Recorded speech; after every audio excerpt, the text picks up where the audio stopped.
Hai anak-anak semua, apa kabar hari ini kalian? Pada pertemuan kali ini kita masih membahas tentang pencatatan akuntansi di perusahaan jasa. Setelah pertemuan yang lalu, kita sudah membahas tentang bagaimana pencatatan akuntansi di jurnal umum, kemudian buku besar atau kita memposting dari pencatatan jurnal umum ke buku besar, kemudian yang ketiga itu adalah membuat jurnal penyesuaian, dan yang keempat kemarin terakhir itu adalah yang sudah kita kerjakan, bagaimana memindahkan seluruh catatan-catatan yang ada. Yang ketiga tadi itu kita buat ke dalam neraca lajur atau worksheet. Nah, udah paham semua kan anak-anak saya? Iya, bagus sekali kalau Anda sudah paham semua. Tetap jaga kesehatan kalian dan mengikuti peraturan-peraturan yang ditetapkan oleh pemerintah, terutama yang 3M itu loh. Tahu? Ya, yang pertama adalah mencuci tangan, yang kedua adalah memakai masker kalau keluar atau bepergian, dan yang ketiga menjaga jarak. Oke? Baik, pada pertemuan pada hari ini kita akan membahas lanjutannya, yaitu tentang bagaimana membuat laporan keuangan perusahaan jasa.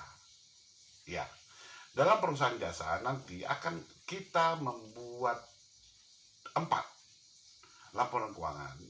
Yang pertama adalah laporan laba rugi, yang kedua adalah laporan perubahan modal atau perubahan ekuitas, yang ketiga membuat laporan neraca atau laporan posisi keuangan, dan yang keempat adalah membuat laporan arus kas. Oke? Nah, pada pertemuan kali ini kita hanya membahas 3 laporan. Yang pertama itu adalah laporan neraca. Oke.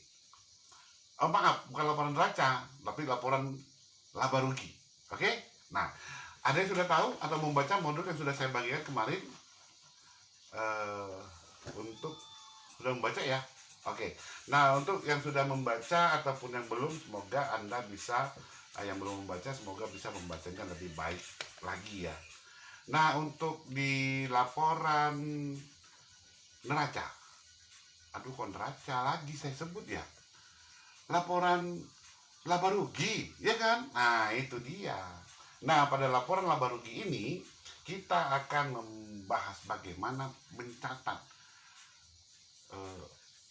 pencatatan kita terdahulu dalam pembuatan laporan keuangan ini.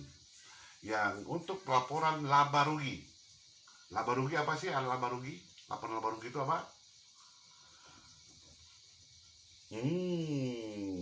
Oke, nanti kalau yang udah paham, tolong nanti diapain dibuat di kolom komen ya. Ya, untuk laporan laba rugi itu sebenarnya yang namanya juga laporan laba rugi. Laporan laba rugi itu hanya menunjukkan tentang berapa pendapatan dari sebuah perusahaan dan berapa biaya ataupun pengeluaran yang dikeluarkan oleh si perusahaan. Keselisihnya itulah yang kita sebut dengan laba atau rugi. Nah, itu dia. Secara pengertian di dalam akuntansi itu adalah laporan laba rugi adalah laporan yang menunjukkan posisi pendapatan dan posisi biaya dan membandingkan selisihnya. Nah, itu dia. Secara sederhana saja, itulah yang disebut dengan laporan laba rugi. Nah, kita mulai dari contoh yang sudah kita kerjakan kemarin. Kita bisa membuat laporan laba ruginya. Oke, kita buka dulu contoh yang kemarin itu perusahaan Mina Bahari, sebuah perusahaan travel atau perjalanan wisata. Kita lihat di sana berapa pendapatannya yang sudah diperoleh oleh si perusahaan tersebut. Iya, benar sekali, itu dia 74.760.000 rupiah. dan terdiri dari ada beberapa biaya-biaya ataupun pengeluaran yang dikeluarkan yang berkaitan dengan usaha perjalanan wisatanya tersebut. Yang pertama ada beban sewa, ada beban utilitas, beban gaji, beban lain-lain, bahan-bahan habis pakai, dan beban penyusutan peralatan. Oke, nah sudah dicatat. Nah, nanti akan saya sampaikan dalam bentuk slide yang ada di belakang saya pastinya. Slide yang akan saya sampaikan di situ tentang laporan laba rugi. Diperhatikan slide yang saya tampilkan berikut ini. Nah, inilah dia cara kita yang pertama dalam menyusun atau membuat laporan laba rugi. Perhatikan, lihat di situ ya, ada untuk pendapatan bersih dari sebuah perusahaan tersebut, Mina Bahari.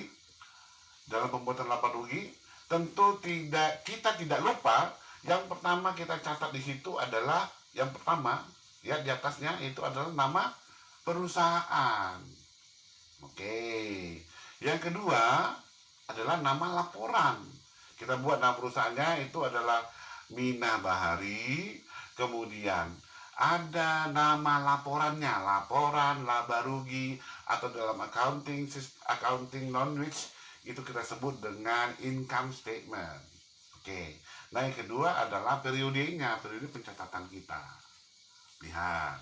Nah, periode pencatatan itu adalah 30 September 2011. Sudah? Nah, setelah itu kita membuat pendapatan jasanya. Berapa pendapatannya? Dari tanggal 1 sampai tanggal 26 itu ada berapa? Ya, di situ ada jumlahnya adalah sebesar 74.760.000 rupiah. Nah, kemudian itu kita letakkan di paling ujung kanan. Nah, itu kita cantumkan di situ nilai nominalnya. Yang kedua adalah kita mencatat beban-beban yang ditimbulkan akibat usaha tersebut. Terlihat ada beberapa beban yang dikeluarkan oleh perusahaan. Yang pertama itu adalah beban sewa, beban utilitas, beban gaji, beban lain-lain, beban habis pakai, dan beban penyusutan peralatan untuk aktivitas tetap. Terlihat totalnya ada 67.805.000 rupiah. Kemudian kita lihat selisihnya berapa, kita kurangkan pendapatan dengan beban, dan ternyata dia masih selisih laba. Berarti perusahaan mendapatkan laba bersih sebesar 6.955.000 rupiah. Oke, paham?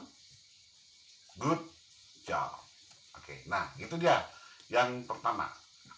Yang kedua, yang kedua ini kita akan membuat laporan perubahan ekuitas atau laporan perubahan modal. Seperti contoh yang sudah ada untuk di perusahaan Mina Bahari, bahwa di situ tertera modal awalnya, di mana modal awal yang ada di perusahaan tersebut untuk tanggal 1 September itu sebesar 55.700.000 rupiah. Oke, nah lihat sudah, kemudian dia memiliki laba. Ditambah dengan laba yang ada. Labanya itu sebesar 6.955.000. Sudah dilihat. Ya, kemudian ada prepay. Pak Koman juga melakukan prepay. Prepay itu adalah pengambilan modal ataupun dana dari perusahaan untuk keperluan pribadi. Jadi prepay-nya tadi akan mengurangi modal laba perusahaan.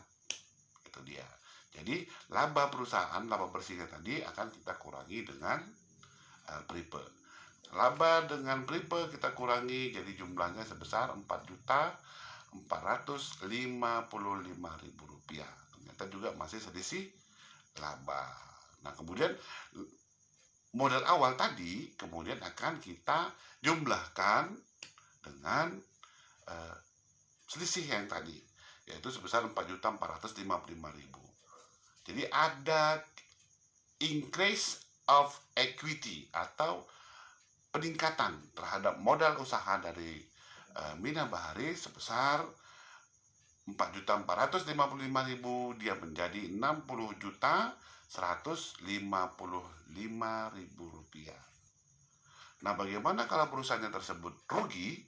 Seandainya perusahaan tadi itu adalah rugi, antara rugi perusahaan dengan PRIPE akan dijumlahkan dan kemudian dia akan dikurangkan dengan modal awal tadi. Itu kalau seandainya perusahaannya rugi. Nah, kalau di sini perusahaan Mina Bahari mengalami laba, sehingga selisihnya tersebut nanti dia akan kita jumlahkan dengan modal awalnya menjadi totalnya menjadi 60.155.000 rupiah. Nah, itu dia untuk perubahan modal atau perubahan equity. Gampang kan? Nah, gitu dia. Nah, yang ketiga yaitu adalah untuk laporan posisi keuangan atau neraca atau laporan neraca. Di dalam laporan neraca itu nanti dia akan terdiri harta, utang, dan modal. Itu dia untuk laporan neraca. Bagaimana dengan harta yang dimiliki oleh perusahaan Mina Bahari? Harta yang dimiliki oleh perusahaan Mina Bahari, seluruh hartanya dimasukkan, yaitu ada harta lancar, current asset, kemudian ada harta tetap, dan kemudian nanti kita masukkan tentunya adalah akumulasi dari penyusutan tersebut. Nah, kita lihat untuk perusahaan Mina Bahari. Setelah kita buat lagi nama perusahaan, kemudian nama laporan, dan periode pencatatan laporan tersebut, kita lihat di situ bahwa current asset yang dimiliki oleh perusahaan ini adalah kas, piutang usaha, dan bahan habis pakai atau kalau dalam bahasa akuntansi kita sebut dengan supplies. Itu dia kelompok dari current asset yang dimiliki oleh perusahaan ini. Yang kedua adalah aset tetap atau fixed asset. Fixed assetnya dia memiliki apa? Dia memiliki yang namanya peralatan atau equipment. Nah, equipment, setiap yang namanya aktiva tetap, dia akan memiliki yang namanya penyusutan. Nah, setiap penyusutan tersebut akan kita akumulasikan sampai nanti nilai dari aktiva tetap itu menjadi 0 atau mencapai nilai sisa tertentu yang telah ditetapkan oleh perusahaan. Iya, kita lihat di situ bahwa aktiva tetap yang dimiliki oleh perusahaan itu adalah berupa peralatan. Akumulasi penyusutan itu sebesar Rp1.500.000, itu akan kita kurangkan dan nilainya menjadi Rp36.360.000 dengan memiliki aset lancar sebesar Rp31.120.000. Itu kita jumlahkan Rp31.120.000 dengan Rp36.360.000. Jadi total aset yang dimiliki oleh perusahaan ini sebesar Rp67.480.000. Itu dia untuk kelompok aktiva perusahaan tersebut. Kemudian kita masuk kelompok pasipa, di mana kelompok pasipa dia nanti terdiri atas dua akun utama. Yang pertama adalah liabilities ataupun kewajiban, yang kedua adalah equity ataupun modal. Oke, kita kembali ke perusahaan Mina Bahari. Di perusahaan Mina Bahari ada kewajiban yang dimiliki oleh perusahaan tersebut sebesar Rp7.325.000 yang terdiri atas utang usaha, utang gaji, dan pendapatan diterima di muka yang dicatat sebagai hutang atau kewajiban. Totalnya tadi sudah saya sebutkan. Kemudian ekuitas ataupun modal yang dimiliki oleh perusahaan ini sebesar Rp60.155.000. Dari mana kita ambil Rp60.155.000 ini? Tentunya dari laporan perubahan modal tadi. Itu dia. Gampang kan? Oke. Nah, kemudian kita total jumlahnya sebesar Rp60.480.000. Sama, jadi jumlah pasifa sama dengan aktifanya. Jadi sama-sama bernilai Rp60.480.000. Sudah selesai. 3 laporan keuangan yang sudah kita buat di sini. Laporan laba rugi, laporan perubahan modal, dan laporan neraca atau laporan posisi keuangan. Ada pertanyaan? Kalau ada pertanyaan, silakan buat di kolom komentar di bawah. Dan kemudian pada pertemuan yang akan datang, kita masih tetap membahas laporan keuangan yang terakhir, atau yang keempat tadi adalah laporan arus kas. Itu lebih gampang lagi, karena dia hanya mencatat ataupun hanya akun-akun yang berkaitan dengan kas saja yang akan kita bahas. Selanjutnya, tugas. Ya, silakan periksa kembali classroom Anda tadi. Ada di situ 2 lampiran yang saya berikan. Yang pertama tentunya video ini, dan kedua itu adalah dalam format Word. Yang saya sampaikan di situ ada tentang tugas itu perusahaan PT Kiflan. Nah, dari PT Kiflan ini nanti hanya yang Anda buat di situ adalah 3 laporan keuangan. Yang pertama adalah laporan laba rugi, yang kedua adalah laporan perubahan modal, dan yang ketiga adalah laporan neraca. Cek kembali di situ, samakan juga dengan contoh yang sudah kita bahas pada pertemuan kali ini. Oke, paham? Baik, kalau Anda sudah paham, jangan pernah menunda-nunda pekerjaan Anda. Karena kalau Anda tunda-tunda pekerjaan Anda, pekerjaan itu akan menumpuk, dan makin banyak pekerjaan yang harus Anda kerjakan, yang harus pada tepat waktunya. Sementara tugas ini juga mempunyai limit waktu. Saya hanya kasih waktu untuk 2 hari. Mulai dari hari ini, besok, dan lusa sudah masuk tugas Anda ke saya. Saya akan memberikan langsung penilaian kepada tugas-tugas yang Anda berikan. Saya rasa demikian materi kita pada hari ini. Jangan lupa untuk selalu menjaga kesehatan Anda. Ingat pesan 3 pesan pemerintah: mencuci tangan, memakai masker, dan menjaga jarak. Terima kasih telah menonton video ini. Saya akhiri dengan salam. Wabillahi taufiq wal hidayah. Wassalamualaikum warahmatullahi wabarakatuh. Selamat mengerjakan dan tetap semangat.